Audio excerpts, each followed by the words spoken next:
ரொம்ப தெளிவாக சொல்லிட்டு போயிடுவார் ஒரே லைனில், நான் வருமளவும் என்னை நினைவு கூறும்படி இதை செய்யுங்கள். நம்ம சர்ச்சுக்குள்ளே எதை செஞ்சாலுமே அவர் வர வரைக்கும் தான் செய்ய போகிறோம். அதுக்கப்புறம் சபை இருக்காது, சபைக்கான வேலை இல்லை, சபை முடிஞ்சிடும்.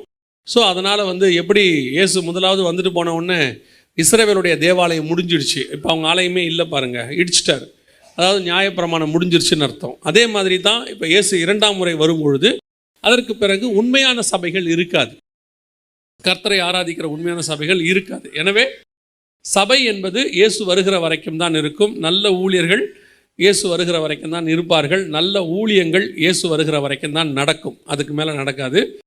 ஆனால் சபை என்பது இயேசு வருகிற வரைக்கும். அப்போ சபை அவருக்கான ஒரு ஆயத்தப்படுகிற சபையாகத்தான் நாம் என்ன செய்யணும், காணப்பட வேண்டும். ஒரு வசனத்தை நீங்கள் வாசியுங்கள்.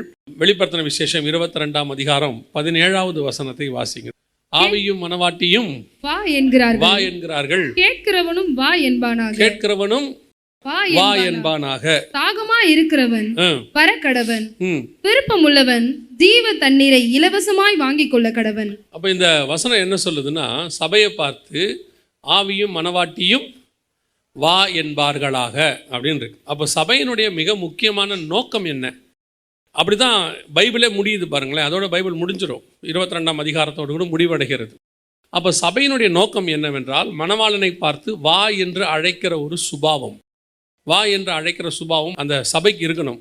இன்றைக்கி நாம் சபை ரொம்ப ஈஸியாக இருக்குது. இந்த வசனத்தை கேட்டு பாருங்கள், வா. சபை என்னை பார்த்து என்னன்னு சொல்லணுமா, வான்னு கூப்பிடணும் அப்படிங்கிறார் ஆண்டவர். இயேசுவே நீங்கள் வாங்கப்பா, நாங்கள் உங்களோட கூட வரோம் அப்படின்னு சொல்லி எத்தனை நாள் நான் இயேசுவை உண்மையாய் கூப்பிடுகிற சபையாக இருந்திருக்கிறோம். இயேசுவே நேரடியாக சொல்கிறார், சபையினுடைய மிக முக்கியமான எதிர்பார்ப்பு என்ன என்றால், ஆவியும் மனவாட்டியும் வா என்பார்களாக. என்னை பார்த்து கூப்பிடுங்கன்னு சொல்கிறார், வான்னு சொல்லுங்கன்னு சொல்கிறார். ஆனால் எத்தனை பேர் நாம் வா என்கிறதான அனுபவத்துக்குள்ளே இருக்கிறோம்? இயேசுவை பார்த்து என்னைக்காவது கூப்பிட்டுருக்கிறீங்களா? இயேசுவே வாங்கப்பா அப்படின்னு சொல்லியிருக்கிறீங்களா அப்படின்னு பார்த்தா இருக்காது. நான் நேரடி தான் சொல்கிறேன், இருக்காது. நம்ம எப்போ இயேசுவை பார்த்து கடைசியாக வாங்க ஆண்டவரே, எப்போ வருவீர் இயேசுவே? இப்போ சாரணவரஜம்மா சொல்கிறாங்க, எப்போ வருவீர் இயேசுவே, ஏங்கி உள்ள உம்மை தேடுதே அப்படிம்பாங்க. எத்தனை பேர் இயேசுடைய வருகைக்கு ஆயத்தப்பட்டவர்களாக இருக்கிறோம், தேடுகிறோம், கூப்பிட்டுருக்குறோம்? கேட்கறதுக்கு ரொம்ப ஈஸியாக இருக்குது. இயேசுவை பார்த்து வான்னு சொல்லுன்னு ஆண்டவர் சொல்கிறாரு. ஆனால் நம்ம வான்னு சொல்லியிருக்கிறோமா? வான்னு சொல்கிறதுக்கான அந்த ஒரு ஆயத்தம், அந்த ஒரு விருப்பம் நமக்கு இருக்கா? முதல்ல இன்றைக்கி நம்ம இயேசுவை வான்னு சொல்கிறதே கிடையாது. லாஸ்ட்டாக எத்தனை தடவை, எத்தனை நாளைக்கு முன்னாடி, எத்தனை மாதத்துக்கு முன்னாடி, எத்தனை வருஷத்துக்கு முன்னாடி நான் இயேசுவை பார்த்து வாங்கன்னு சொல்லியிருக்கிறேன். ஏன் நான் வான்னு சொல்லலை? வான்னு சொல்லாததுக்கு என்ன காரணம் பாருங்கள். வெளிநாட்டில் கணவர் வேலை செய்வார். நிறைய கணவர்கள் வெளிநாட்டில், சவுதி அரேபியாவில், அங்கே இங்கே பல நாட்டில் வேலை செய்கிறாங்க. இப்போ கணவர் அங்கே நானும் வெளிநாட்டில் வேலை செஞ்சால் தான். அப்போ அங்கேருந்து ஃபோன் பண்ணுவாங்க கணவர்கள். ஃபோன் பண்ணும்போது அங்கே இருக்கிற சிச்சுவேஷன் அல்லது அங்கே இருக்கிற பிரச்சனை அல்லது மனைவி பிள்ளைகளை பார்க்கணுங்கிற ஆசை ரொம்ப இருக்கும் அவங்களுக்கு. அப்போ சில கணவர்கள் அங்கேருந்து ஃபோன் பண்ணும்போது என்ன பண்ணுவாங்கன்னா, பேசும்போது மனைவி கிட்ட சொல்லுவாங்க, பேசாமல் நான் ஊருக்கு வந்துடலான்னு இருக்கிறேம்மா அப்படின்னு சொல்லுவாங்க. இங்கே இருக்க முடியல, என்ன செய்யலாம், ஊருக்கு வந்துடலான்னு இருக்கிறேன் அப்படின்னு சொல்லுவாங்க. 2 வகையான மனைவிகள் இருக்கிறாங்க, சரியா? 2 வகையான மனைவிகள். ஒரு வகையான மனைவி என்ன சொல்லுவாங்க, வந்துருங்கப்பா, நான் எங்களுக்கும் நீங்கள் இல்லாமல் என்னவா இருக்குது, கஷ்டமாக இருக்குது, கூழோ கஞ்சியோ நம்ம சேர்ந்து குடிப்போம், இங்கே வந்துருங்க அப்படின்னு சொல்லுவாங்க. இன்னொரு வகையான மனைவிகள் இருக்கிறாங்க. அவங்க பொதுவாக என்ன சொல்லுவாங்கன்னா, எப்போ இப்போ தான் நம்ம கடைக்கால் போட்டிருக்கிறோம், இப்போ தான் அப்படி கட்ட ஆரம்பிச்சிருக்கோம், கொஞ்சம் நீங்கள் பல்ல கடிச்சிட்டு ஒரு 5 வருஷம் இருந்துட்டிங்கன்னா அதுக்குள்ளே நம்ம என்ன பண்ணிடலாம், வீடெல்லாம் கட்டிடலாம், பிள்ளைகளும் வளர்ந்துருவாங்க, அப்புறம் வந்தீங்கன்னா எப்படி இருக்கும், கொஞ்சம் சேஃப்டியாக இருக்கும் அப்படிம்பாங்க. அப்போ ஏன் இவங்க இப்போ அந்த ஃபோனை வச்சுட்டு அந்த கணவர் சொல்லுவார், நாங்களாம் ஒரு வீட்டில் தான் தங்கியிருப்போம், பேச்சுலர்ஸ் மாதிரி இருப்போம்ல கல்யாணம் ஆனாலும். அப்போது அவர் சொல்லுவார், பாருங்கள் சார், ஊருக்கு போயிடலான்னு நான் நினைக்கிறேன், ஆனால் மனைவி இப்போ வர வேணான்னு சொல்கிறாங்க, அவங்க சொல்கிறதுலேயும் நியாயம் இருக்குது சார் அப்படிம்பாங்க. ஏன் அவங்க வர வேணான்னு சொல்கிறாங்க அப்படின்னா, கணவர் அங்கேருந்து வருவதை விட கணவர் மூலமாய் வருகிற ஆசீர்வாதம் பெருசாக தெரிகிறது. நம்ம சொல்கிறோம், ப்ராக்டிக்கலாக யோசிக்கிறோம் அப்படின்னு சொல்லுவோம் இல்லையா? அதே மாதிரி சபைகள் இன்றைக்கி ஏன் இயேசுவை வான்னு சொல்லலை அப்படின்னு கேட்டிங்கன்னா, இயேசுவை விரும்புகிறதை விட இயேசுகிட்டேருந்து வருகிறதை விரும்புகிற கூட்டம் தான் இன்றைக்கி ஜாஸ்தி. இயேசுகிட்டேருந்து என்ன கிடைக்கும்? சர்ச்சுக்குள்ளே வந்து உட்காந்துருக்குறோம், நம்மில் எத்தனை பேர் இயேசுவை விரும்புகிறோம், எத்தனை பேர் இயேசுகிட்டேருந்து விரும்புகிறோம்? அதாவது நம்ம எல்லாருமே இப்போ எப்படி ஆக்கிட்டோம்னா, இயேசுநாதரை ஒரு மற்ற தேவர்களை நாம் எப்படி தேடிட்டு இருந்தோமோ அதே மாதிரி இயேசுவையும் தேட ஆரம்பிச்சிட்டோம். எல்லாருக்கிட்டையும் இருக்குது. ஒன்று ஆரம்பிக்கும் போது பையனுக்கு வேலை கிடைக்கணும்னு ஆரம்பிக்கிறாங்க, பொண்ணுக்கு கல்யாணம் ஆகணும்னு ஆரம்பிக்கிறாங்க, அது நடந்துருச்சா? அப்புறம் ஒரு வீடு கட்டணும்னு ஆரம்பிக்கிறாங்க, அது நடந்துருச்சா? அடுத்து பிள்ளை வேணும், பேரப்பிள்ளை வேணும்னு ஆரம்பிக்கிறாங்க, அது நடந்துருச்சா?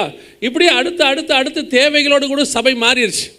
சபையினுடைய நோக்கம் ஏன் உருவாக்கப்பட்டது சர்ச் அப்படின்னு கேட்டால், இயேசு வரும் அளவும் அவருக்காக காத்திருப்பதற்கு, எதிர்பார்த்திருப்பதற்கு. அதை தவிர சபை இன்னைக்கு எல்லாம் செய்யுது, சபைக்குள்ள எல்லா ஆக்டிவிட்டீஸும் இருக்கு, ஆனால் காத்திருக்கிற அனுபவம் மட்டும் இல்லை. அப்போ இன்னைக்கு மணவாளன் தூர தேசத்தில் இருக்கிறார், அவருக்கு வரணும்னு ஆசையாக இருக்குது, அவர் எப்போ வேணாலும் வருவார், ஆயத்தப்படுவார். ஆனால் இன்றைக்கி நாம் ஆயத்தப்பட்டு நிற்கிறோமா? வான்னு சொல்கிறக்கூடிய அனுபவம் இருக்கிறதா? அவரை எதிர்பார்த்துருக்கிற அனுபவம் நமக்கு இருக்குதானா? இல்லை. அவர் ஏன் அந்த வான்னு சொல்கிற அனுபவத்துக்குள்ளே வரணும்னு சொல்கிறாருன்னா, உன்னத பாட்டின் புஸ்தகம் 5ஆம் அதிகாரத்தில் முதல் 3-4 வசனங்களை வாசித்து பாருங்கள். அங்கே வசனம் சொல்லுது, ஆண்டவர் வாசப்படியில் நின்று கதவை தட்டுகிறார். வாசப்படியில் நின்று கதவை தட்டும் பொழுது மணவாட்டி சொல்கிறா, சபை சொல்லுது, நான் படுத்துட்டேன், வஸ்திரத்தை களைந்தேன், பாதங்களை கழுவினேன், நான் எப்படி திறப்பேன் அப்படின்னு சொல்லி அவள் பேசிக்கிட்டே இருக்கா. நானோ நித்திரை பண்ணினால் நீ இருதயமோ விழித்திருக்கிறது, பேசிக்கிட்டே இருக்கிறா. இப்படி ஒரு அனுபவம் ஆண்டவருக்கு இஸ்ரவேல் ஜனங்கிட்ட இருந்துச்சு. அவர் வந்து நின்னார், அவங்க யாரும் அவரை ஏற்றுக்கொள்ளவே இல்லை. பேசி பேசி பார்க்குறாரு, 3.5 வருஷம் பேசுகிறார் நின்று, அவனால் அவரை ஏற்றுக்கொள்ளவே முடியல, போயிட்டார் திரும்பி. அதான் வசனம் சொல்லுது, கதவை தட்டுகிற நேசர் போய்விட்டார்னு இருக்கு. இஸ்ரவேல் ஜனங்களை விட்டு போயிட்டாரு. இப்போ ஆல்டர்னேட்டாக அவங்களுக்கு பதிலாக நம்மளை செலக்ட் பண்ணியிருக்கிறார் சர்ச்சை. புதிய ஏற்பாட்டு சபை செலக்ட் பண்ணப்பட்டிருக்கிறது, நீங்களும் நானும் இருக்கிறோம். ஆனால் இன்னைக்கு சபையினுடைய நிலைமை என்ன? அவனை விட நம்ம மோசம். அவங்ககிட்ட வாசப்படியில் கதவை தட்டினாராம். இப்போ புதிய ஏற்பாட்டில் சபையை பார்த்து சொல்கிறாரு, வெளிப்படுத்தல் 3:20, இதோ நான் வாசப்படியில் நின்று கதவை தட்டுகிறேன். இங்கேயும் தட்டத்தான் செய்கிறாரு, அங்கேயும் தட்டத்தான் செஞ்சார். என்ன பெரிய வித்தியாசம் இருக்கிறது யூதர்களுக்கும் நமக்கும், இஸ்ரவேலர்களுக்கும் நமக்கும்? இன்றைக்கி நாம் இதெல்லாம் மறந்துட்டு சபை என்பது எப்படி ஆயிடுச்சு? பிளஸ்ஸிங் சென்டர், ஆசீர்வாத மையம். சபை எப்படி ஆயிடுச்சு? டெலிவரன்ஸ் சென்டர், விடுதலை மையம். சபை எப்படி ஆயிடுச்சு? ஹீலிங் சென்டர், சுகமளிக்கிற மையம். எல்லாம் இப்படி ஆயிடுச்சு. ஆனால் உண்மையிலேயே நல்ல வார்த்தை ஒன்று சொன்னார் அவர், அழகாக இருந்துச்சு. Transforming centre. சபை சுகமளிக்கிற இடம் இல்லை, விடுதலையாக்குகிற இடம் இல்லை, ஆசீர்வாத மையம் அல்ல. இது மறுரூபமாக்குற இடம், மணவாளனுக்கென்று காத்திருக்க வைக்கக்கூடிய இடம், இயேசுவை எதிர்பார்க்க வைக்கிற இடம். அப்போ எங்களுக்கு ஆசீர்வாதம் கிடையாதா, விடுதலை கிடையாதா, எங்களுக்கு சுகமளிக்கிறது கிடையாதா? அதெல்லாம் இதில் ஒரு பேக்கேஜ். நீங்கள் மறுரூபமாகும் போது இதெல்லாம் தானாய் நடக்கும். அவரையே தந்தவர் மற்ற எல்லாவற்றையும் அருளாதிருப்பது எப்படி? அதெல்லாம் சும்மாவே தந்துட்டு போவார். அது ஒரு பெரிய விஷயமே கிடையாது. யோசித்து பாருங்கள், இப்போ நீங்கள் ஒரு மீட்டிங்கு போனீங்கன்னா யாருமே சும்மா சாப்பாடு போடாமல் அனுப்புறதில்ல, சாப்பாடு போட்டு அனுப்புகிறாங்க. இன்றைக்கி எங்களுக்கே தெரியுது, ஒரு மீட்டிங் முடிஞ்சோன்னா ஒரு டீயை கொடுக்கணும், ஒரு சாப்பாடு ஏதோ ஒன்று கொடுக்கணும்னு தோணுதில்ல. அவருக்கு தெரியாத அந்த பூமியில் இருக்கும்போது நமக்கு எதுவும் தரணுமா தர வேணாமான்னு. நம்முடைய நோக்கம் என்ன, எதிர்பார்ப்பு என்ன? சபையிலே வந்து உட்காந்துருக்கிறோம், இயேசுவை எதிர்பார்த்து உட்காந்துருக்கிற கூட்டம் யார்? இன்றைக்கி இங்கே இருக்கிற காரியங்கள், வீடு கட்டணும், கல்யாணம் பண்ணணும், அதை செய்யணும், இதை செய்யணும். இப்போவும் சொல்கிறேன், உங்களுடைய எதிர்பார்ப்பு இயேசுவா இருப்பாரானால் பூமியில் நடக்க வேண்டிய காரியங்கள் மொத்தத்தையும் பரலோகம் பார்த்துக்கொள்ளும். யோசிச்சு பாருங்க, ஒரு தடவை ஓட்டு போட்டுட்டு கவர்மெண்ட் பார்த்துக்கொண்டு தைரியமாக 5 வருஷம் உட்காந்துருக்கீங்கல்ல, உட்காந்தானே இருக்கிறீங்க. ஒரே ஒரு ஓட்டை போட்டுவிட்டு 5 வருஷம் கவர்மெண்ட் என்ன செய்யும்? அது பார்த்துக்குதோ பார்த்துக்கலையோ ஒரு நம்பிக்கையோடு உட்காந்துருக்கீங்கல்ல. நைட் நிம்மதியாக தூங்குறீங்கல்ல, காலையில் தண்ணி வரும், காலையில் பால் வரும், அரசாங்கம் பார்த்துக்கும், மழை பெஞ்சா வெள்ளை தண்ணி அவங்க எடுத்து விட்டுருவாங்க, கேட்குறோம்ல, ஒரு நம்பிக்கை இருக்குல்ல. ஒரு 5 வருஷம் இருக்கிற அரசாங்கத்தின் மேலே உங்களுக்கு இவ்வளோ நம்பிக்கை இருக்குமானால், நித்திய அரசாங்கத்தை நம்பி நாம் வாழ்ந்து கொண்டு இருக்கிறோம், நமக்கு எவ்வளவு நம்பிக்கை இருக்கணும்? இன்னைக்கு நமக்கு என்ன, இந்த பூமிக்குரிய காரியங்கள் மேலே தான் ஆசை. அவரை வான்னு கூப்பிட்றதில்ல, அவரே வரனாலும் இவன் வேணான்னுறான். அப்படியானால் நம்ம என்னைக்கு இயேசுவை பார்த்து வான்னு சொல்ல போகிறோம்? கேட்கறதுக்கு சிம்பிளாக தான் இருக்குது, வான்னு. ஒரு நாளாவது வான்னு சொன்னீங்களா? ஆனால் ஒரு நாளும் இருதயம் நிறைந்து இயேசுவை பார்த்து வான்னு கூப்பிட்ற அனுபவம் இல்லை. சபை அதை மறந்துடுச்சு. சபை உருவாக்கப்பட்டதின் நோக்கமே அதுதான். ஒரே நோக்கம், இயேசு வரும்போது போவது. அவர் எப்போ வருவார் தெரியாது, எப்போ வேணாலும் வருவார். நான் இதெல்லாம் வேணான்னு நான் சொல்லலை, எல்லாம் வேண்டும், எல்லாமே நடக்குது, அதுபாடு நடந்துகிட்டு இருக்கட்டும். ஆனால் என்னுடைய ஆயத்தம் எப்பொழுதுமே கிறிஸ்துவை சந்திப்பதற்காக இருந்து கொண்டே இருக்கும். எப்போ அவர் கதவை தட்டுற அனுபவமே எனக்கு இருக்கக்கூடாது.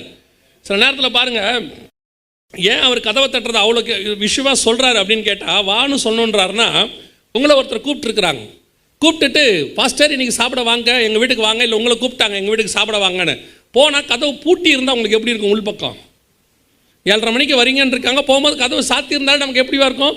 கொஞ்சம் கஷ்டமாக இருக்கும். என்னடா வர சொல்லியிருக்காங்க, கதவு பெல் அடிக்கிறோம், திறக்கவே இல்லை, என்ன ஆகும்? அடிச்சுக்கிட்டே இருக்கிறோம், திறக்கலை. அதுவே நமக்கு மனசு கஷ்டமாக இருக்கும். வரேன்னு சொல்லிட்டு இவன் கதவை போட்டு உள்ளே உட்காந்துருக்காங்க. நம்ம என்ன எதிர்பார்க்குறோம்? வான்னு சொல்ல போது அவங்க எப்படி இருக்கணும்? நம்மளை வரவேற்கிறதுக்கு காத்திருக்கணும்னு ஒரு எதிர்பார்ப்பு இருக்குல்ல.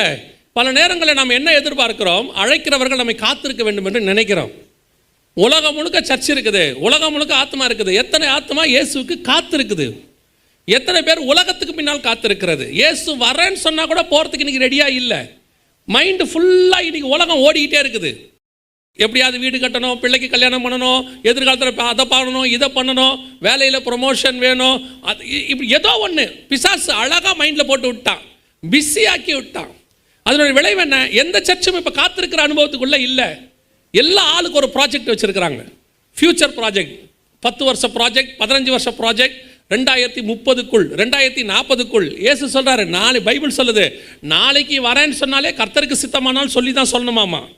அப்படி தானே சொல்லுது பைபிள். கர்த்தருக்கு சித்தமானால் தான். இன்றைக்கி 30 வருஷ பிளான், 50 வருஷ பிளான். அப்துல் கலாம் சொன்னார் கனவு காணுங்கள்னு. இப்போ அவர் உலகத்தார் காண்றாங்களோ இல்லையோ, நம்மால் பெரிய கனவுல இருக்காங்க. அதை செய்யணும், இதை செய்யணும். இப்போவும் சொல்கிறேன், உங்களை கொண்டு கர்த்தர் இந்த பூமியில் என்ன செய்ய வேண்டும் என்று வைத்தாரோ அதை செய்யாமல் அவர் விட போகிறதே கிடையாது. ஏன்னா அது இன்னைக்கு நேற்று போடப்பட்டதெல்லாம் கிடையாது. உலக தோற்றம் முதல் உங்களை தெரிந்து கொண்டார்னு வசனம் சொல்லுது. தாயின் கருவில் உருவாகும் போதே தெரிஞ்சுக்கிட்டாரு. என்னமோ இன்னைக்கு நேற்று அவர் பிளான் போட போகிறாரு. 5 ஆண்டு கால திட்டம்லாம் ஆண்டவர்கிட்டே கிடையாது. அதாவது 5000 ஆண்டு கால திட்டம் உலக தோற்றம் போதே போட்டு முடிச்சிட்டாரு. உங்களுக்கு எனக்கும் நாம் செய்ய வேண்டிய பார்ட் என்னன்னு, இந்த பார்ட்டெல்லாம் அவர் பார்த்துப்பாரு. நான் காத்திருக்கிறவனாய் காணப்பட வேண்டும். நீங்கள் பாருங்கள், நீங்கள் ஃப்ளைட்டில் போகும்போதோ ட்ரெயினில் போகும்போதோ என்னைக்காவது நீங்கள் அந்த டிரைவருக்கு ஜோம் பண்ணிக்கிட்டே போயிருக்கிறீங்களா? அதை பற்றி என்னைக்காவது கவலைப்பட்டுருக்கிறோமா? நம்மளோட நம்பிக்கை என்ன? அந்த ஆள் கொண்டு போய் காலையில் திருச்சியில் நம்மளை சேர்த்துருவார். நம்ம பான்னு தூங்குறோம், எவரோ ஒருத்தர் எழுப்புறாரு, திருச்சி வந்துருச்சு.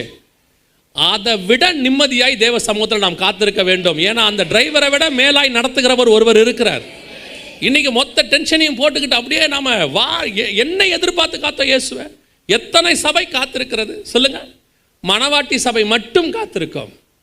2வது, ஒரு சபை அவரை காத்திருக்கிற சபையாக இருக்க வேண்டுமானால் என்ன செய்ய வேண்டும் ஆண்டவர் சொல்றார். வாசிங்க, அதே வெளிப்படுத்தின விசேஷம் 21ஆம் அதிகாரம் 2வது வசனத்தை வாசிங்க. யோவானாகிய நான் புதிய எருசலேமாகிய பரிசுத்த நகரத்தை தேவனிடத்தினின்று பரலோகத்தை விட்டு இறங்கி வர கண்டேன். அது தன் புருஷனுக்காக அலங்கரிக்கப்பட்ட மணவாட்டியை போல ஆயத்தமாக்கப்பட்டிருந்தது. தன் புருஷனுக்காக அலங்கரிக்கப்பட்ட மணவாட்டியை போல. அந்த வசனம் எவ்வளவு அழகா இருக்கு பாருங்க. தன் புருஷனுக்காக அலங்கரிக்கப்பட்ட மணவாட்டி அப்படின்னு இருக்கு. நான் இப்போ ஸ்பிரிச்சுவலாக கேட்குறேன், இன்னைக்கு சபை அலங்காரமாக இருக்கிறது, ஆனால் யாருக்கேற்ற அலங்காரம் இருக்கிறது? சபை என்றால் மணவாட்டி. மணவாட்டி எப்படி இருக்கணுமா? புருஷனுக்கேற்ற அலங்காரம். இன்னைக்கு சபை தேவனுக்கேற்ற அலங்காரத்தில் இருக்கிறதா? சபையை அலங்காரம் பண்ணக்கூடியதா? நான் அலங்காரம்னா இந்த அலங்காரத்தை சொல்லவே இல்லை, வசனம் தெளிவாக சொல்லுது, பரிசுத்த அலங்காரத்துடனே அவரை. இன்னைக்கு சபைக்குள்ள கர்த்தருக்கேற்ற பரிசுத்த அலங்காரம் இருக்குதா? இயேசு காலத்தில் ஆலயம் எப்படி இருந்துச்சா? மத்திய 21 சொல்லுது, கொள்ளையர் கூடார மாதிரி இருந்துச்சான், கல்லர் கொகை அப்படி இருந்துச்சான். இப்போ அப்படிலாம் இல்லை. சபையினுடைய அலங்காரம் வெரி ஒஸ்ட். சர்ச்சை எப்படி நடத்தணுங்கிற டிசைன் பைபிளில் இருக்கு. ஏன் இஷ்டப்படி நடத்துறதுக்கு சபை கிடையாது, கர்த்தர் இஷ்டப்படி நடத்துறதுக்கு தான் சர்ச். நான் ஏன் இஷ்டப்படி எப்படி நடத்த முடியும்? யோசிச்சு பாருங்க. ஆண்டவர் எழுதி கொடுத்துட்டு போயிருக்கிறார், ரொம்ப அழகாக இருக்கும். எஸ்தரை கொண்டு போய் என்ன செஞ்சாங்களாம், 7 தாதிமார் கையில் ஒப்படைச்சானாம். ஏகா ஒப்படைச்சிட்டு சொன்னானா, ராஜாக்கு ஏற்ற மாதிரி எஸ்தரை என்ன பண்ணுங்க, அலங்காரம் பண்ணுங்க.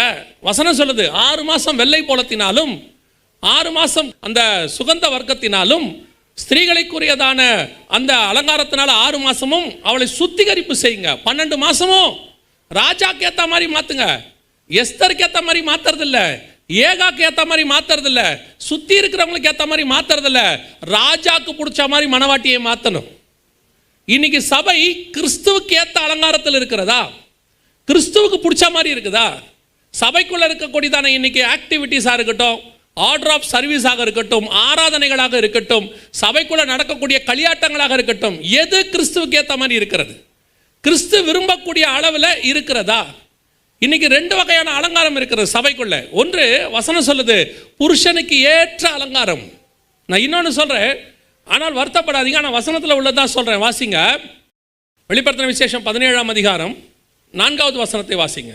அந்த ஸ்திரீ ரத்தாம்பரமும் சிவப்பான ஆடையும் தரித்திருந்து பொன்னினாலும் ரத்தினங்களினாலும் முத்துக்களினாலும் சிங்காரிக்கப்பட்டு தன் வேசித்தனமாகிய இரண்டாவது அலங்காரம் இருக்குது. இதுவும் ஸ்திரீதானமா, இதுவும் சபதானமா, இதுவும் அலங்காரம் பண்ணியிருக்குது.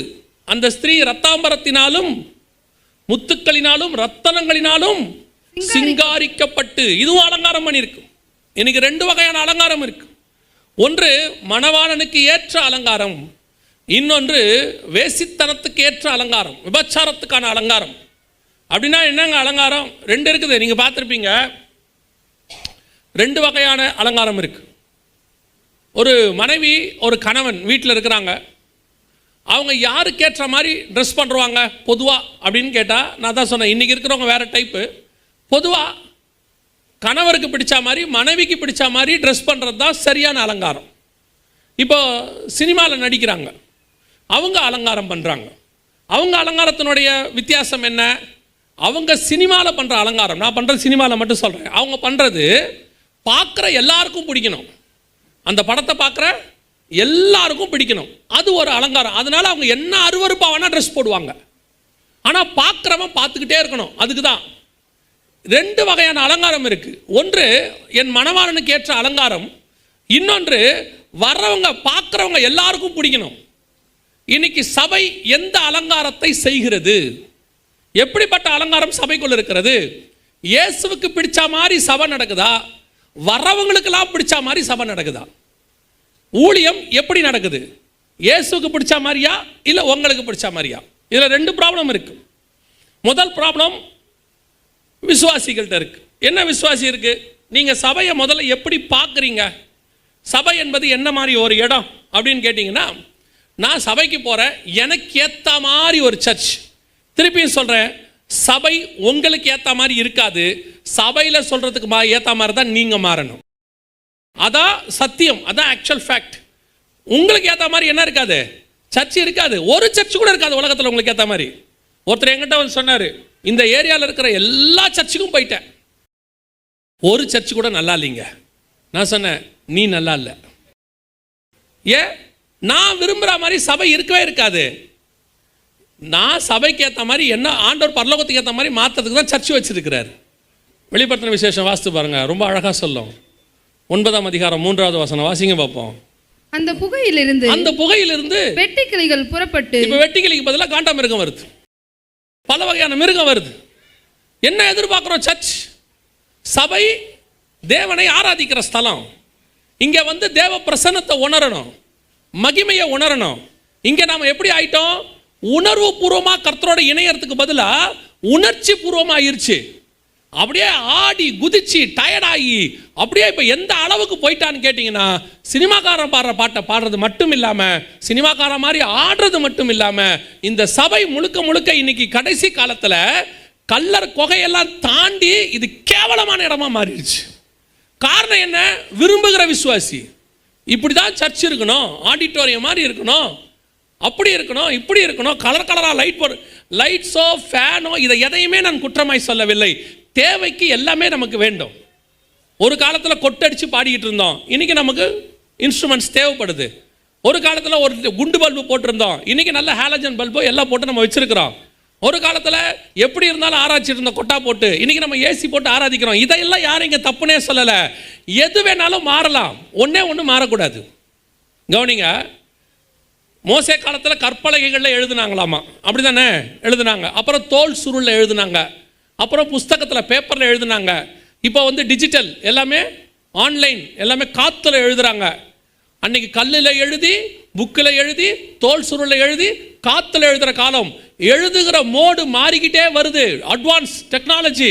ஆனால் எழுதுகிற வசனம் மட்டும் மாறவே இல்லை. 4000-6000 வருஷமாக அதே வசனம் தான், அது மாறவே மாறாது. அட்வான்ஸ் ஆயிடுச்சுன்ட்டு வசனத்தை அட்வான்ஸ் பண்ண முடியாது. 2000 வருஷம் ஆயிடுச்சுன்னு மாற்ற முடியாது. எத்தனை ஆயிரம் வருஷம் ஆனாலும், வானமும் பூமியும் ஒளிந்து போனாலும் கர்த்தருடைய வார்த்தை மாறவே மாறாது. அதே மாதிரி தான் கர்த்தரை ஆராதிக்கிறதும், ஆவியோடு உண்மையோடு ஆராதிக்கிறதுங்கிறதுல எந்த மாற்றமும் கிடையாது. நீ லைட்டு போட்டு ஆராதிச்சாலும் சரி, லைட் இல்லாமல் ஆராதிச்சாலும் சரி, ஆனால் ஆவியோடு உண்மையோடு ஆராதிக்கிறியா? இன்னைக்கு ஆட்டத்தோடும் பாட்டத்தோடும் இருக்கு. ஆவியோடும் உண்மையோடும் இல்லை. இன்னைக்கு என்ன இருக்கு சபைக்குள்ள? ஆடி முடிச்ச உடனே அவனுக்கு ஜாலியா இருக்கு, entertainment. Search is not the place for the entertainment. Search is the place for the transformation. சபை களியாட்டத்தின் இடம் அல்ல, பொழுதுபோக்குகிற இடம் அல்ல. ஒரு மணி நேரம் வந்துட்டு போனா ஜாலியா இருந்துச்சு, அதுக்கு இது தேவையில்லை. அதுக்கு சினிமா தியேட்டர் போதும், அதுக்கு பொருட்காட்சி போதும், அதுக்கு வேற ஒரு களியாட்டம் இடம் இருக்கு.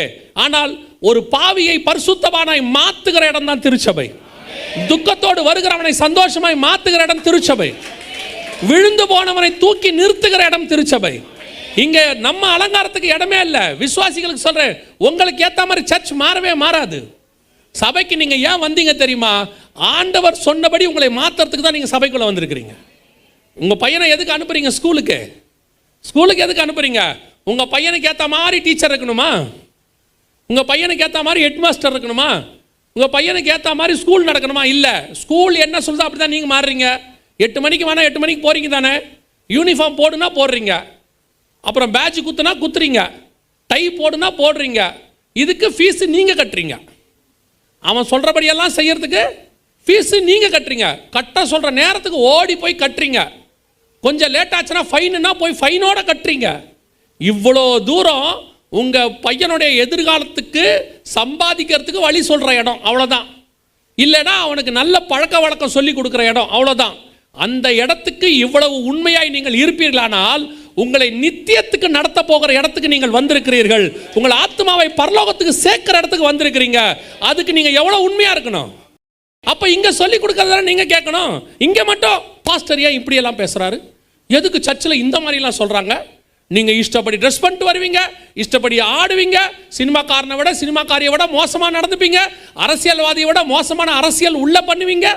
ஆனா உங்களை எதுவுமே கேட்கக்கூடாது, ஒண்ணுமே செய்யக்கூடாது. அதனால நஷ்டம் யாருக்கு தெரியுமா? எங்களுக்கு இல்லை. நான் எப்பவுமே சொல்லுவேன், நாங்கள் உங்கள் ரத்த பழிக்கு நீங்களா இருக்கிறோம். சொல்ல வேண்டியதை சொல்லிட்டோம். ஆனால் பாதிப்பு உங்களுக்கு தான். அந்த காலத்தில் சர்ச்சுக்கு போனா அவங்க சொல்லி கொடுக்கிற கடினமான உபதேசத்துக்கு கீழ்ப்படிஞ்சு அவர்கள் அன்னைக்கு பரலோகத்துக்கு ஆயத்தப்பட்டார்கள். சபை என்பது என்ன? உங்களை பரலோகத்துக்கு ஆயத்தம் பண்ணுகிற இடம். வசனத்துக்கு சொல்லுது, அவன் ஆலயத்துக்கு போவோம் என்ற போது மிகுந்த மன மகிழ்ச்சியாய். ஆனா இன்னைக்கு சபை எப்படி இருக்குது? ஆலயத்தை விட்டு போவோம் என்ற போது மிகுந்த மன மகிழ்ச்சியாய். சபை என்பது அப்படிப்பட்ட இடம் கிடையாது. நாங்கள் ஆராதனைக்கு போகும்போது 8 மணிக்கு ஆராதனைனா 7:30 போயிடுவோம். காரணம் என்ன தெரியுமா? அந்த பாய் போடுறதுல எங்களுக்கு ஒரு இன்ட்ரெஸ்ட் இருக்கும், பெருக்கிறதுல ஒரு இன்ட்ரெஸ்ட் இருக்கும். சேர் போடுறதுல எங்களுக்குலாம் சேர் கிடையாது, அப்போல்லாம் பாய் தான்.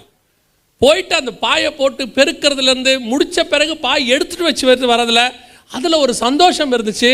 அதை பார்க்கிற தேவன் ஒருவர் இருந்தார், அதை பார்த்துக்கிட்டே இருந்தார். உங்களுக்கு தெரியுமா, உங்களோட செலெக்ஷன் எங்கே நடந்துச்சு தெரியுமா? ஊழியக்காரங்களுக்கு அந்த காலத்துலலாம் பைபிள் காலேஜ்லேயே நடக்கலை. சர்ச்சுக்குள்ள அவன் என்ன பண்ணி கொண்டிருக்கிறான் என்பதை கர்த்தர் மேலேருந்து பார்த்துக்கிட்டே இருந்தார். சில நேரத்தில் பாஸ்டர் கூட பார்க்க மாட்டார், தேவன் பார்த்துக்கிட்டு இருந்தார். மோசே யோசுவாவை பார்க்கவே இல்லை, ஆனால் கர்த்தர் யோசுவாவை பார்த்து கொண்டே இருந்தார். அவன் ஆசாரிப்பு கூடாரத்தின் வாசலிலேயே உட்கார்ந்திருந்தான். ஒரு நாள் வந்தது, மோசேக்கு பிறகு யோசுவாவை கர்த்தரே ஆர்டின் பண்ணிட்டார். அதைத்தான் உங்களுக்கு சொல்கிறேன்.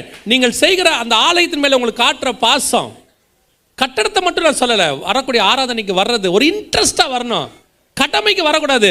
நீங்கள் சிலர் சொல்லுவாங்க, ஞாயிற்றுக்கிழமை கல்யாணம் வச்சுட்டு யாராவது பத்திரிக்கை கொடுப்பாங்க, அன்றைக்கி சொல்லுவாங்க, இன்றைக்கி ஆராதனை வேறு இருக்குது, கல்யாணம் வேறு இருக்குது, என்ன பண்ணுறது? நான் சொல்கிறேன், கல்யாணம் வேறு ஆராதனை வேறுன்னு ஆப்ஷனே கிடையாது. கல்யாணம் வச்சா அவங்ககிட்ட பத்திரிக்கை கொடுக்கும் போதே சொல்லிடுவேன், நான்லாம் வர முடியாது. ஏன்? எனக்கு அன்றைக்கி ஆராதனை இருக்குது. நான் கல்யாணத்தை விடுவேன வெளியே ஆராதனையை ஒரு நாளும் விட மாட்டேன். இதுதான் கர்த்தருக்கு நாம் காட்டுற வைராக்கியம். இன்னைக்கு முதலாவதாக விசுவாசிகளுக்கே அந்த பிரச்சனை இருக்குது. ஏன் கர்த்தருக்கேற்ற அலங்காரம் இல்லை? உங்களுக்கு ஏற்ற மாதிரி சபை நடக்கணும், உங்களுக்கு ஏற்ற மாதிரி செய்தி, உங்களுக்கு ஏற்ற மாதிரி பாட்டு. அப்போ இன்னைக்கு சபை யாருக்கேற்ற அலங்காரம்? யூத்ஸுக்கு சொல்கிறேன், இது ஆட்டம் பாட்டம் வருகிற இடம் அல்ல, உன்னுடைய ஆத்மாவை மாற்றுகிற இடம்.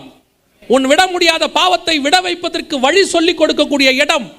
உன் எதிர்காலத்தை இங்கே ஆண்டவர் கன்ஃபார்ம் பண்ணுவார், உன்னை என்ன பண்ண போறேன்னு சொல்லி.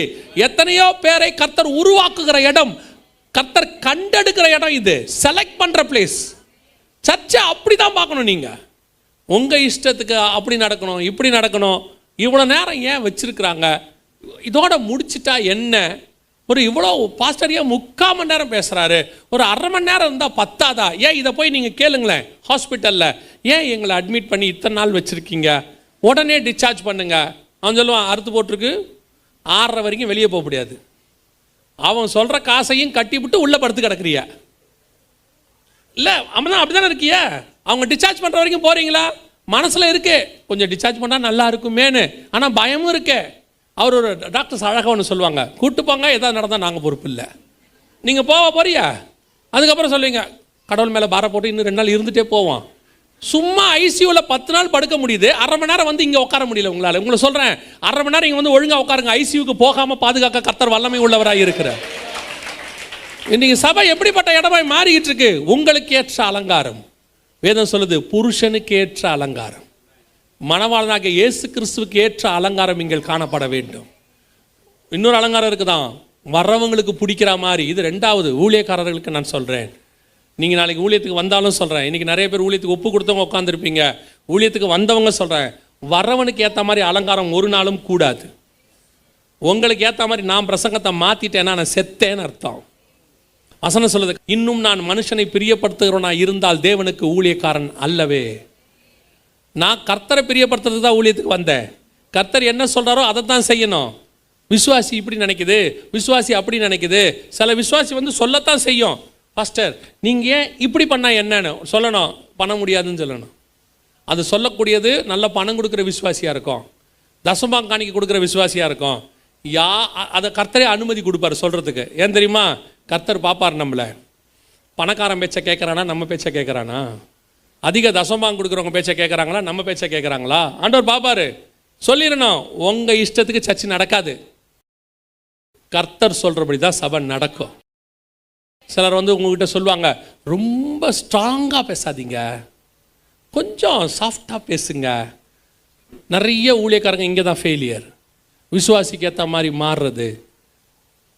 வெளிப்படுத்தல் 14:4 சொல்லுது, விபச்சார அலங்காரம் அதுக்கு பேர். உங்களுக்கு ஏற்ற மாதிரி பிரசங்கம், உங்களுக்கு ஏற்ற மாதிரி எல்லாத்தையும் மாற்றுறது, இது நடக்கவே கூடாது. ஊழியக்காரங்களுக்கு நான் சொல்கிறேன், எக்காரணம் கொண்டும் மனுஷனை பிரியப்படுத்துகிறவனாய் மாறவே மாறாதீங்க. ஸ்ட்ராங்காக பேசணும்னா பேசுங்க, வசனம் அப்படி தான் இருக்கு.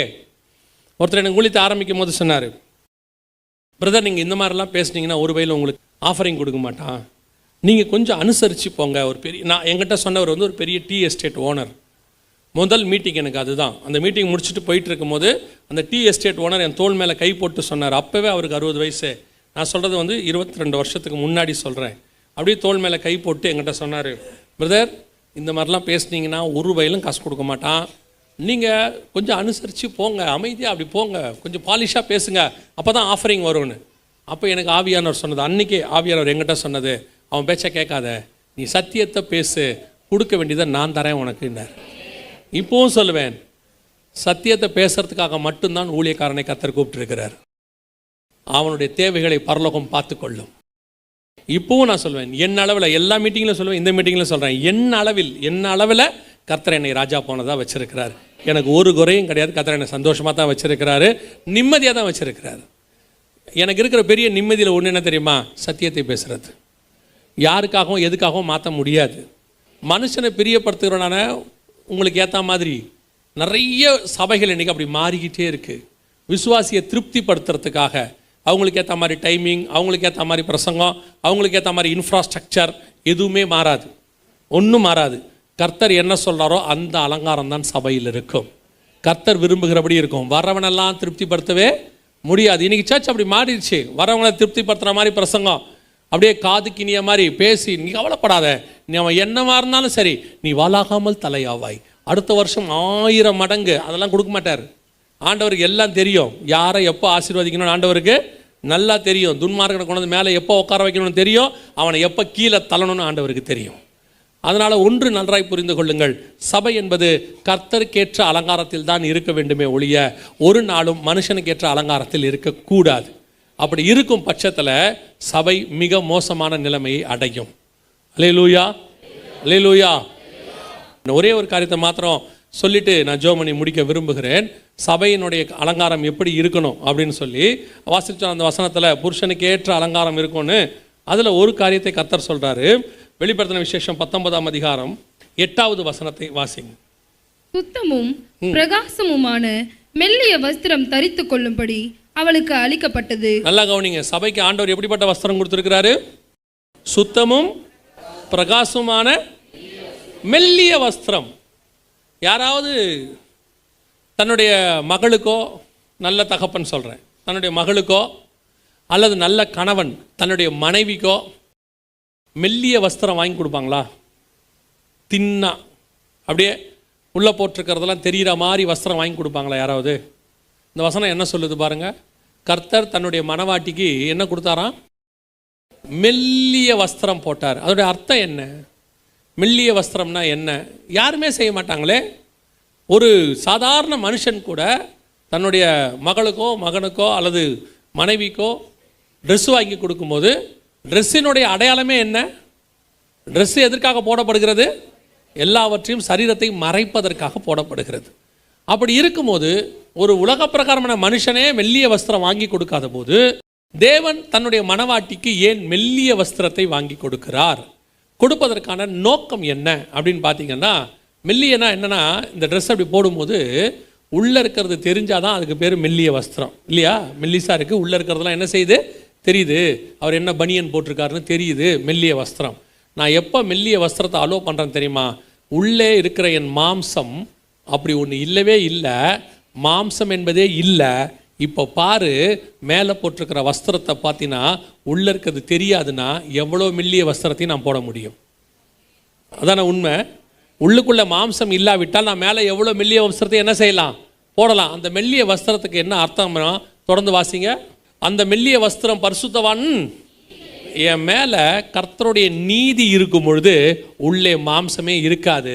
மாம்சம் இல்லாதபடிக்கு கர்த்தர் என்னுடைய வஸ்திரத்தை மெல்லியதை போட்டிருக்கிறார். என் மேலே எனக்கு கர்த்தருக்கு நம்பிக்கை இருக்க தெரியுமா? நான் மெல்லிய வஸ்திரத்தை போடுறேன், நீ பாரு, அவளுக்குள்ள எந்த விதமான மாம்சமும் இல்லை, இரத்தம் இல்லை, பாவம் இல்லை, சகலமும் வெளிப்படையாக இருக்கிறது. சபை அப்படித்தான் இருக்க வேண்டும். சபை வெளிப்படையான இடம். சர்ச்சை நீங்கள் பார்த்தவொன்னே தெரியணும் இது பரிசுத்த ஸ்தலம். இந்த சர்ச்சுக்கு போன பாருங்க, நிறைய ஸ்கூலில் வாசலில் போர்டு போட்டு வச்சுருக்கான். என்ன போர்டு போட்டு வச்சுருக்காங்க தெரியுமா? 100க்கு 100 எடுத்தவர்கள் 100% இவ்வளோ எடுத்திருக்காங்க, 70 இவ்வளோ எடுத்திருக்காங்க, இவ்வளோ போட்டு வச்சுருக்காங்கல்ல. நான் இப்பவும் சொல்லேன், நல்ல டிவியில் ஆடு பாருங்க. ரொம்ப நல்ல பொருளுக்கு, மிக முக்கியமான உடம்புக்கு தேவையான நல்ல பொருளுக்கு ஆடு வராது. ஆடு என்ன செய்யாது? வராது. விற்கணும், வியாபாரமாகணும் அப்படிங்கிறத என்ன செய்வாங்க? ஆடு போடுவாங்க. வெளியே போட்டுக்கிட்டு அதை தெரியப்படுத்தி தான் கவரணும்னு. நான் சொல்லுவேன், ஒரு நல்ல சத்தியத்தில் உள்ள சபை இருக்குல்ல, இதுக்கு எந்த ஆடுமே கிடையாது. அதுக்கு ஆடு என்ன தெரியுமா? அந்த சர்ச்சு நல்ல சர்ச்சுங்கிற சாட்சியே போதும். ஜனங்கள் சபைக்கு நேராய் ஓடி வருவார்கள். இதுக்கு வேற விளம்பரமே வேண்டாம். மத்திய எழுதின சுவிசேஷம் 4ஆம் அதிகாரம் கடைசி 2 வசனம் வாசிங்க பாப்போம். அவருடைய கீர்த்தி சீரியா எங்கும். சீரியா எங்க இருக்கு தெரியுமா? இவர் இருக்கிறது இஸ்ரேல், கலிலேயால இருக்கிறாரு. சீரியாங்கிறது பக்கத்து நாடு. அவருடைய கீர்த்தி இன்னும் இயேசு பெரிய பெரிய அற்புதங்கள்லாம் செய்ய ஆரம்பிக்கல. இது 4ஆம் அதிகாரம் தான் முதலாவது பிரசங்கத்தை தான் முடிச்சிருக்கிறாரு. இருளில் இருக்கிற ஜனங்கள் பெரிய வெளிச்சத்தை கண்டார்கள் என்று ஏசாயா தீர்க்கதரிசினால் உரைக்கப்பட்டது நிறைவேறும்படி அப்படி நடந்ததுன்னு சொல்லி இயேசு மனம் திரும்புங்கள் பரலோகராஜ்யம் சமீபத்திற்கு என்று சொன்னார். முடிக்கும் போது அவருடைய கீர்த்தி சீரியா தேசம் எங்கும் பிரசித்தமாயிற்று. அடுத்த வசனம், கலிலேயாவிலும் தெக்கப்போலிலும் எருசலேமிலும் யூதேயாவிலும் யோர்தானுக்கு அப்புறத்திலும் இருந்து திரளான ஜனங்கள் வந்து. எப்படி வந்தாங்க? எப்படி வந்தாங்க? ஃபேஸ்புக் இல்லை, யூடியூப் இல்லை, வாட்ஸ்அப் இல்லை, பேம்ப்ளெட் இல்லை, போஸ்டர் இல்லை, ஒன்றுமே இல்லை. ஃபஸ்ட்டு மெசேஜ் இப்போ தான் முடிஞ்சிருக்குது. இன்னும் இயேசு கிறிஸ்து மரித்தோரை உயிரோடு எழுப்பலை. 5000 பேருக்கு சாப்பாடு இன்னும் போடலை. இயேசு கிறிஸ்து இன்னும் கடல் மேலே நடக்கலை, எதுவுமே செய்யலை. இப்போ தான் ஃபஸ்ட்டு கொஞ்சம் மினிஸ்ட்ரி ஸ்டார்டிங் ஸ்டேஜ். வசனம் சொல்லுது அவருடைய கீர்த்தி சீரியா தேசம், பக்கத்து நாடு சீரியா தேசம் எங்கும் பிரசித்தமாயிற்று. அடுத்த வசனம் சொல்லுது அவருடைய கீர்த்தி கலிலேயாவிலும் தெக்கப்போலியிலும் எருசலேமிலும் யூதேயாவிலும் யோர்தானுக்கு அப்புறத்திலும் இருந்து. எப்படி வந்தான் இவ்வளோ பேர்? எப்படி வந்தான்? இன்னைக்கு முக்கி போஸ்டர் போடுறோம், ஃபேஸ்புக்கில் ஏற்றி விட்றோம், வாட்ஸ்அப்பில் ஏற்றி விட்றோம்.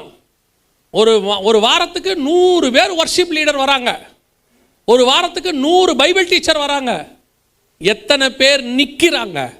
எத்தனை பேருடைய பாட்டு வருது? 2 பாட்டு சமாயிட்டு, 3வது பாட்டு இல்லை. சாரா நவரோஜம்மாவை பாருங்க, யூடியூப் இல்லை, ஃபேஸ்புக்கும் ஒன்றும் இல்லை. 45 வால்யத்துக்கு மேலே போச்சு. ஃபாதர் பெர்க்மன்ஸ் ஆரம்பிக்கும் போது பாருங்க, எந்த யூடியூபும் கிடையாது, ஒன்றும் கிடையாது. அன்னைக்கு இன்னைக்கு வரைக்கும் 40 வால்யூமை தாண்டி போயிருச்சு. எப்படி பரவுது? அவ்வளோ பெரிய மோடு இருந்தும் ரீச் ஆக முடியல. ஒரு மோடும் இல்லை, சோசியல் மீடியாவே கிடையாது. அவருடைய கீர்த்தி சிரியாங்கிறது நார்த்து, யோர்தானுங்கிறது ஈஸ்ட், இது கிழக்கில், அது வடக்கில், எல்லா பக்கமும் பரவுச்சு. எப்படி தெரியுமா? ஒன்னே ஒன்று, உனக்கு உன்னோடு கூட கர்த்தர் இருப்பாரானால், கர்த்தரோடு சேர்ந்து நீ ஊழியத்தை செய்வாயானால், உன்னை உலகம் முழுக்க கொண்டு போக தேவன் வல்லமை உள்ள தேவனாக இருக்கிறார். உன்னுடைய அடையாளம் நீதி, உன்னுடைய அடையாளம் சத்தியம், உன்னுடைய அடையாளம் பரிசுத்தம். சபை கிராண்டா இருந்தா பத்தாது. நிறைய பேர் நினைச்சிட்டு இருக்காங்க, அந்த ஏரியாலே என் சர்ச் தான் பெரிய சர்ச்சு, கிராண்டா இருக்கணும். நான் எப்பவும் சொல்றேன், பெரிய சர்ச்சுங்கிறது தேவைக்காக. நிறைய ஜனங்க வந்தாங்க, உட்காரத்துக்கு பெரிய சர்ச் வேணும். 50 பேர் தான் இருக்கான், 5000 பேர் சர்ச்சுக்கு என்ன? தொலைநோக்கு பார்வையாமா. என்ன பார்வை? தொலைநோக்கு பார்வை. நாளைக்கு 5000 பேர் வரும்போது வாங்கிக்கலாம். இப்போ என்ன பிரச்சனை? 50 பேர் உட்காரத்துக்கு இடம் கொடுத்த ஆண்டவர் 5000 பேர் உட்காரவும் இடம் கொடுப்பார். 5000 பேர் உட்கார இடம் கொடுத்த ஆண்டவர் 50000 பேர் உட்காரத்துக்கும் இடம் கொடுப்பார். ஏன்னா வந்திருக்கிற ஆத்மா அவருது, அவர் ரத்தம் சிந்தி சம்பாதிச்சது. அதை உட்கார வைக்கிறதுக்கு என்ன தேவைன்னு அவருக்கு தெரியும் இல்லையா? ஒரு 2 பேருக்கு, ஒரு 2 பேருக்கு 4 ஆறை உண்டாக்கி கொடுத்தாராம் ஆதாம் ஏவாளுக்கு. வசனம் சொல்லுது, ஒரு நதி புறப்பட்டு 4 ஆறுகளாக ஓடியது. 2 பேருக்கு 4 ஆறு கொடுத்தாரு. 5000 பேருக்கு சாப்பாடை கொடுத்துட்டு கூடை நிறைய 12 கூடை நிறைய மிச்சம் கொடுத்தாரு இல்லையா? 5.5 லட்சம் புருஷருக்கு மேலே உள்ளவங்களுக்கு டெய்லி 40 வருஷம் மன்னா கொடுத்தாரு. உங்களுக்கு 500 பேர் உட்காரத்துக்கு இடம் கொடுக்க மாட்டாரா? அவரோட தேவன் கரங்கள் என்ன குறுகி போய் விட்டதோ? இல்லவே இல்லை. உன் தேவை என்ன என்பதை பரலோகம் அறிந்திருக்கிறது. ஆனால் நீ யாருன்னு பரலோகத்துக்கு தெரியும். உன்னை நம்பணும்ல பரலோகம். ஏன் ஆண்டவர் எனக்கு தரமாட்டாரு? உன்னை நம்பணுமே. உன்னுடைய வஸ்திரம் நீதியா இருக்கணுமே. நீங்க நம்ம என்ன பண்றோம்னு பரலோகம் பார்த்துக்கிட்டு இருக்கு. பரலோகம் ஒன்றும் சும்மா ஏமாறுறதெல்லாம் கிடையாது, ஏமாறுற கவர்மெண்ட்லாம் கிடையாது. அது உள்ளே பார்க்குற கவர்மெண்ட். உள்ளே பார்த்துக்கிட்டு உட்காந்துட்டு இருக்குது, எல்லாரையும் பார்த்துக்கிட்டு இருக்குது, விசுவாசியும் பார்க்குது, ஊழியக்காரனையும் பார்க்குது. அதைத்தான் ஆண்டவர் சொல்றாரு, அவன் மேல இருக்கிற வஸ்திரம் நீதி, உள்ளுக்குள்ள கிளியரா இருக்கணும். உள்ள பார்க்கறதுக்கு ஒன்றும் இருக்கக்கூடாது, ஒரு குற்றம் கிடையாது, மாசு கிடையாது, மரம் கிடையாது, பரிசுத்தமும். அழகா ஒரு வசனம் வாசிங்க, முடிக்கலாம்.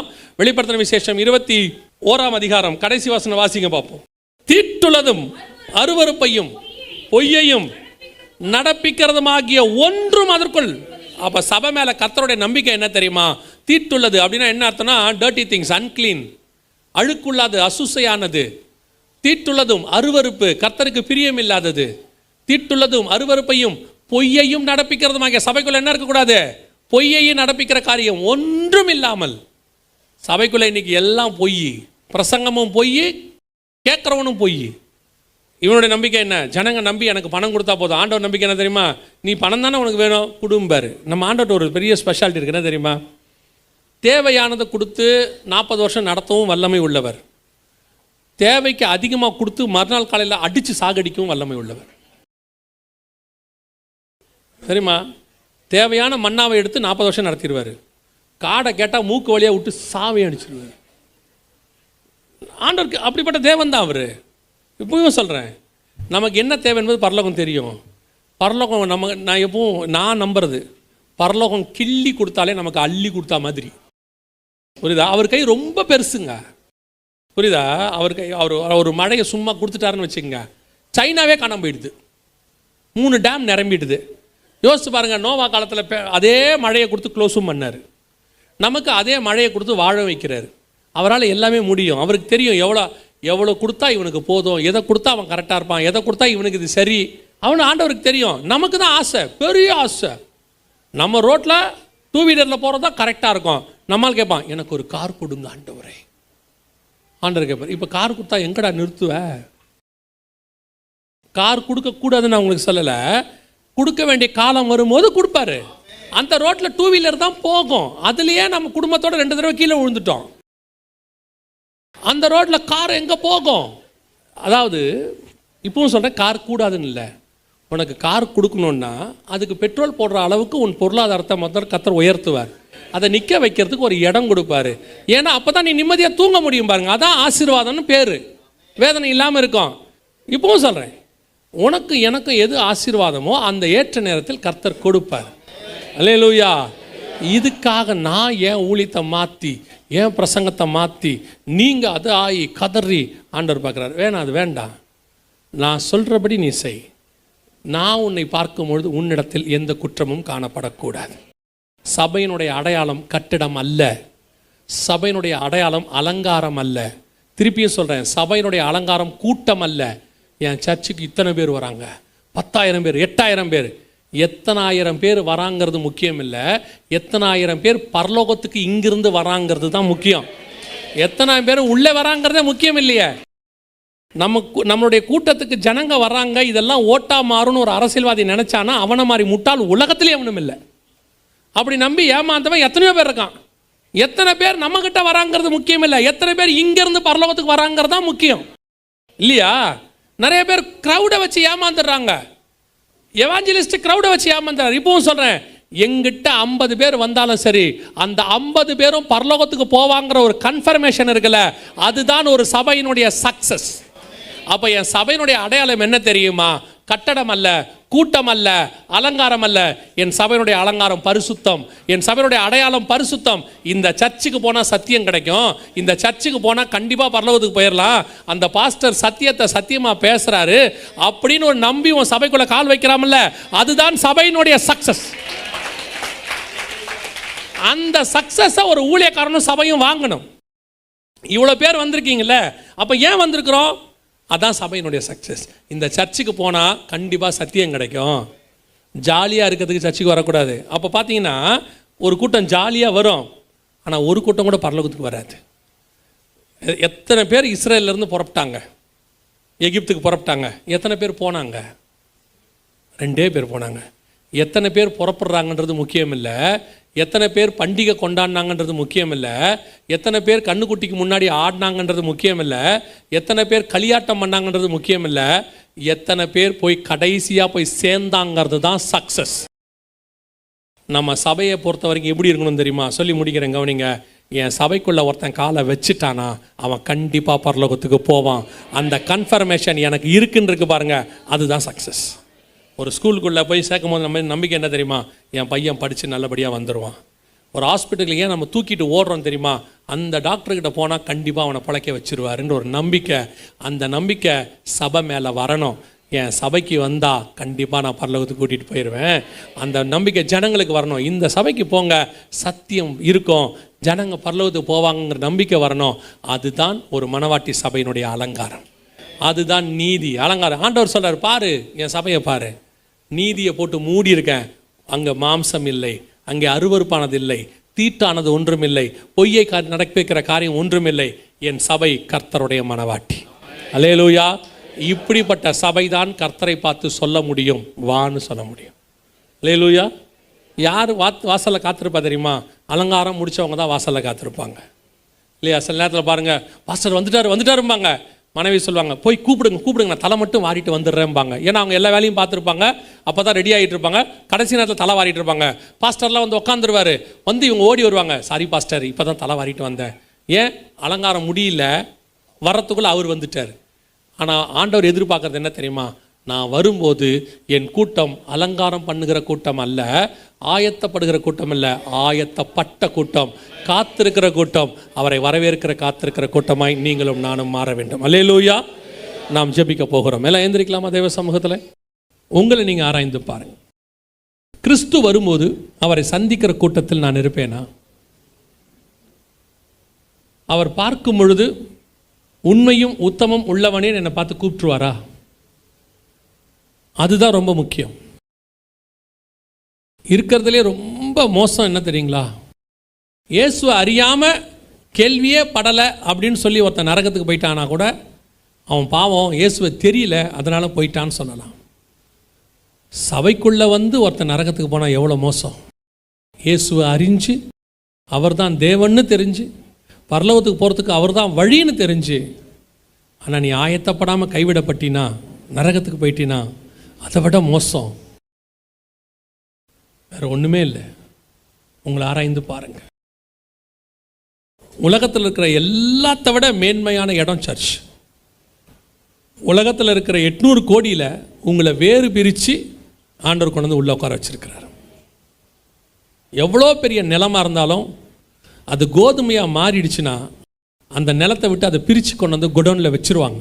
அப்படி குடோனில் வச்ச கோதுமை மணி தான் அது தேவன் கரத்துக்கு போகும். அப்படி தான் கர்த்தர் உங்களை கொண்டு வந்து இந்த களஞ்சியத்துக்குள்ளே வச்சுருக்கிறார், வேறு பிரித்து கொண்டாந்துருக்கிறார்.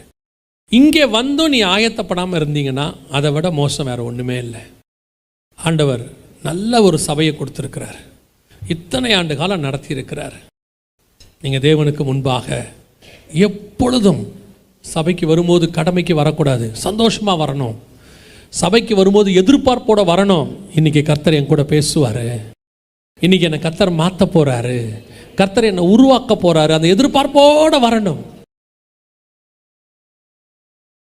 சர்ச்சில் இருக்கிற நேரமெல்லாம் சந்தோஷமாக களி கூர்ந்துக்கிட்டே இருக்கணும், எப்போ திரும்பி போகணுங்கிற எண்ணத்தோடு இருக்கக்கூடாது. அப்படி ஒரு ஆயத்தை நமக்கு வரணும். ஒப்பு கொடுப்போமா? ஆண்டவரே, என்னிடத்தில் என்ன கரை திரை இருந்தாலும் எல்லாத்தையும் எடுத்து போட்டுருங்கப்பா. நான் கரை திரையற்ற மனவாட்டியாக, கற்புள்ள கன்னிகையாக, ஒரே புருஷனுக்கு நியமிக்கப்பட்ட சபையாக, புருஷனுக்காக அலங்கரிக்கப்பட்ட சபையாக, ஆயத்தம் என்னும் பாதரட்சியை போட்டுக்கொண்ட ஒரு சபையாக, உமக்கென்று காத்திருக்கிற ஒரு சபையாக. அந்த மனவாட்டி சொன்னா, நான் என் கால்களை கழுவினேன். அதோட அர்த்தம் என்ன தெரியுமா?